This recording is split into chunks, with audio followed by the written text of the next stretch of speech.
السجاير مش هي بس السبب.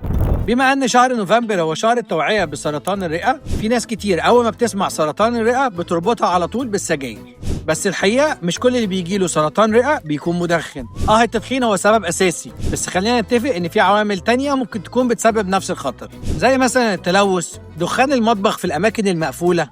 في كمان غاز اسمه غاز الرادون، ده موجود تحت البيوت، بيتسرب من غير ما نحس، ملوش ريحة، لو شميناه لفترة طويلة بيكون خطر. لو اللي حوالينا بيدخنوا أو بنشم تدخين سلبي ده كمان خطر. طب إزاي نعرف إن في مشكلة؟ لو في كحة مش بتروح، أو وجع في الصدر، أو ضيق في النفس، أو بتفقد وزنك بدون سبب. ما تنساش الكشف بدري بيفرق جدا، والحلو إن الطب بيتطور كل يوم. دلوقتي في علاجات حديثة زي العلاجات الموجية، وكمان علاج المناعة بيدي أمل جديد لكتير من المرضى. بما إننا في شهر نوفمبر فحابب أفكركم نبعد عن التدخين، نهتم بالتهوية، نعمل كشف بدري، وخلي بالك صحتك مش رفاهية. ابعت الفيديو ده لصاحبك المدخن.